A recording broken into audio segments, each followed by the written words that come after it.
A quorum being present, the Select Committee to investigate the January 6th attack on the United States Capitol will be in order.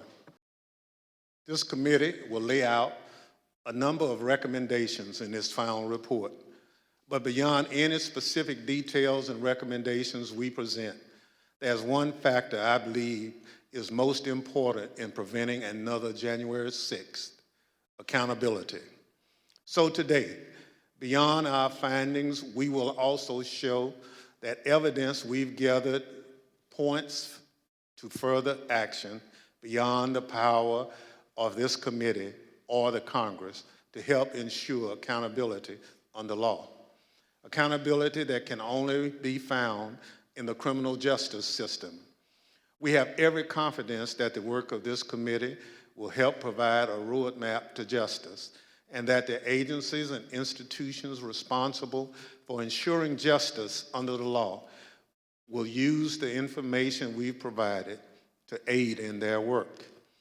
And for those of you who have followed this committee's work, I hope we've helped make clear that there's a broader kind of accountability. Accountability to all of you, the American people. The future of our democracy rests in your hands. It's up to the people of this country to decide who deserves the public trust, who will put fidelity to the Constitution and democracy above all else, who will abide by the rule of law, no matter the outcome. I'm grateful to the millions of you who followed this committee's work. I hope we lived up to our commitment to present the facts and let the facts speak for themselves.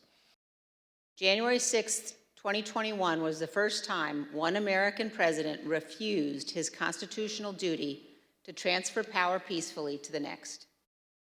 In our work over the last 18 months, the Select Committee has recognized our obligation to do everything we can to ensure this never happens again. At the beginning of our investigation, we understood that tens of millions of Americans had been persuaded by President Trump that the 2020 election was stolen by overwhelming fraud.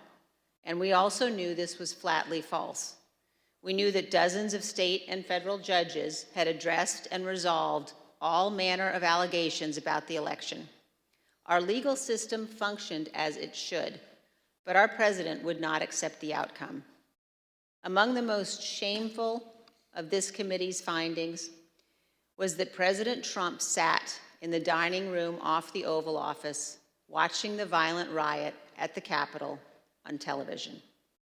For hours, he would not issue a public statement instructing his supporters to disperse and leave the Capitol, despite urgent pleas from his White House staff and dozens of others to do so.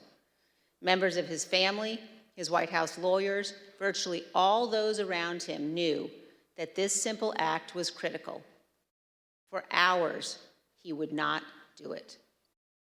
During this time, law enforcement agents were attacked and seriously injured. The Capitol was invaded, the electoral count was halted, and the lives of those in the Capitol were put at risk. In addition to being unlawful, as described in our report, this was an utter moral failure and a clear dereliction of duty.